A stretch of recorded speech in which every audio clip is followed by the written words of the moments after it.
Hey everyone, and welcome to This Explainer. Today we're diving straight into some truly fascinating source material all about the architecture of potential. And specifically, we're looking at the invisible traps that hold us back.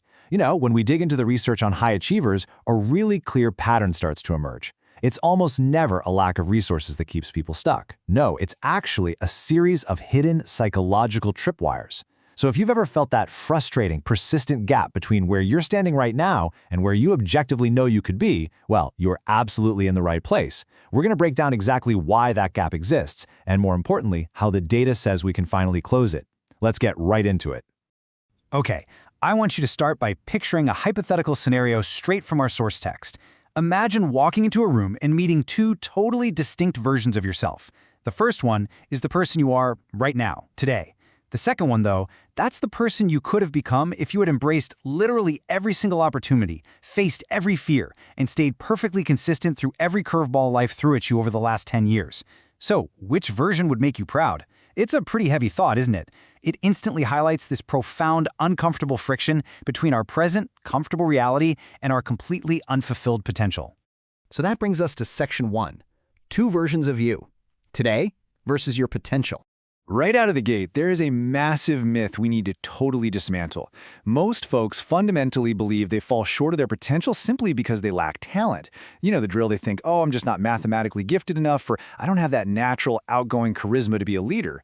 But actually, as our source material reveals, talent is rarely the real bottleneck here. The reality is far subtler, and frankly, it's way more within our control.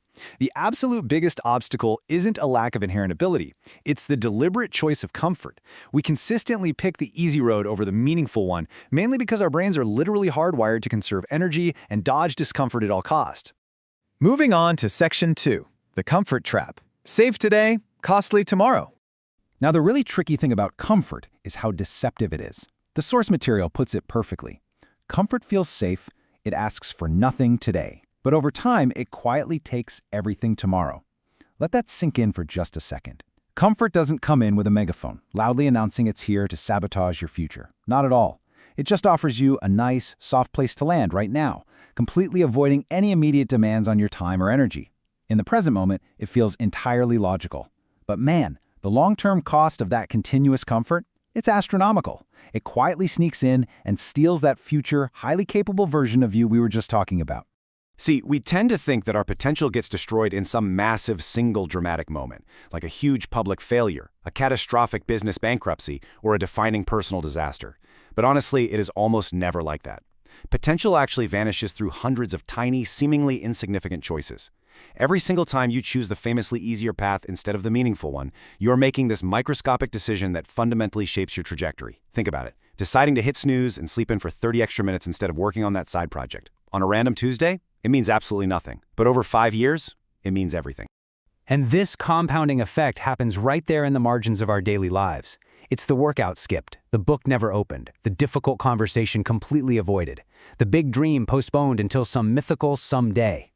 Now, in the exact moment these things happen, none of them feel remotely life-altering, right? I mean, skipping one gym session absolutely will not ruin your cardiovascular health, just like avoiding one awkward chat with a colleague isn't going to instantly end your career. But here's the catch. They compound. Your future isn't determined by one giant life-changing event. It is built layer by layer by these ordinary, forgettable days that most of us completely take for granted. Which leads us into section 3, fear and comparison, the hidden obstacles. So why do we do this? Well, comfort is often just a warm blanket we use to hide from some much deeper fears. Our source outlines 3 massive psychological barriers that practically paralyze us. First up is the fear of failure. It's that terrifying nagging thought of, what if I pour my heart and soul into this and still fall completely flat on my face? Then you've got the fear of judgment. We are highly social creatures, right? So the mere thought of what our peers, our family, or even total strangers on the internet might say about our attempts, it can be totally paralyzing. And finally, there's that deep-seated fear of just not being good enough. Good old imposter syndrome rearing its ugly head, convincing us we don't even belong in the arena. These fears are the exact reason why retreating back into that comfort trap feels so incredibly rational. But there is a fascinating, if kind of tragic, human irony at play here. When researchers look at the psychology of decision-making, it turns out many people would rather live with the absolute certainty of regret than face the mere uncertainty of trying. Really think about the gravity of that for a second. We systematically choose a guaranteed negative outcome, regret, over a potentially positive one simply because the positive path means facing the unknown. But here's the reality check from the data. Failure is almost always temporary. You adapt, you learn, you bounce back. Regret, on the other hand, that has a notorious way of sticking around for a very, very long time. And right alongside fear is the incredibly insidious trap of comparison. It's essentially measuring your beginning against someone else's middle. And let's be honest, in our age of constant 24/7 digital connection, this has literally never been easier to fall for. We log on, we look at someone who has been quietly grinding away at their craft or their business or their fitness for 10 full years, and we measure our messy day 1 against their highly curated day 3000. We're judging our awkward, stumbling initial progress against people whose long, painful journeys we don't truly understand or even see.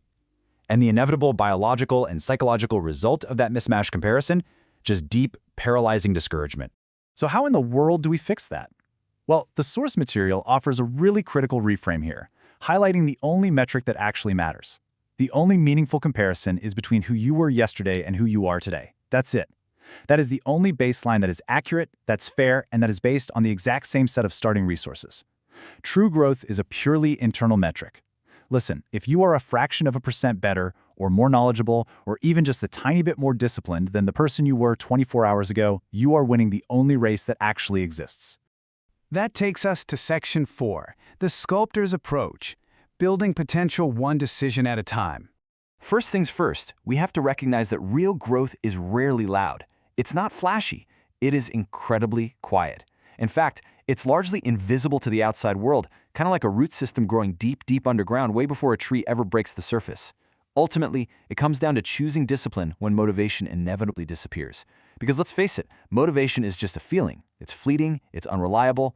Discipline, though, discipline is a structure. It's about showing up and doing the work on a random Thursday when it's pouring rain and absolutely no one is around to applaud you. Potential isn't some magical gift you just stumble upon. It is an architecture you actively construct, literal brick by brick. Imagine a master sculptor standing in front of a raw, massive, heavy block of stone. The sculptor doesn't add anything to the stone to create the statue, right? The masterpiece isn't added. It's revealed by removing everything that doesn't belong. Your potential works in exactly the same way. The research suggests that to become who you are truly capable of being, you don't necessarily need to add 1,000 new habits or software tools or productivity hacks to your life. Instead, you need to grab a chisel and start meticulously chipping away at the excess. The bad habits, the toxic relationships, the mindless, time-wasting distractions. The method here is super straightforward. Step 1, remove excuses. Step 2, confront fears. Step 3, improve habits. Every single time you chisel away a rationalized excuse, every time you confront an underlying fear head-on instead of dodging it, and every tiny daily routine you tighten up and improve, all of this acts as a strike against that excess stone. It is fundamentally a subtractive process, and with every deliberate strike of that chisel, the messy exterior just falls away, bringing you noticeably closer to revealing that highly capable, highly effective person that has been hiding inside that block all along.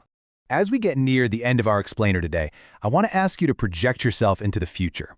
If you continue living exactly as you are today, making the exact same daily choices, giving in to the exact same minor comforts, hiding behind those exact same rationalized fears, where are you going to be 5 years from now?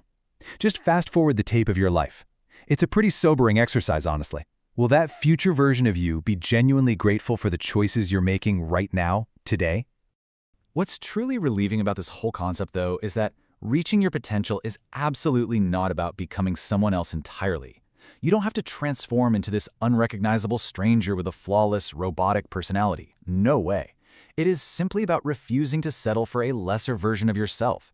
It's about doing the quiet, unglamorous, invisible work, day in and day out, just to ensure you don't leave your absolute best capabilities permanently locked inside a block of uncut stone. Your future self is watching. The decisions you make today, whether to open that book, whether to finally initiate that difficult conversation, or whether to step just an inch out of that warm, familiar comfort zone, those decisions are actively writing the script of their reality. So the only real question left to ask yourself is this: what story are you writing for them today? Thank you so much for joining me for this explainer. Keep making those tiny, meaningful choices, and I'll see you next time.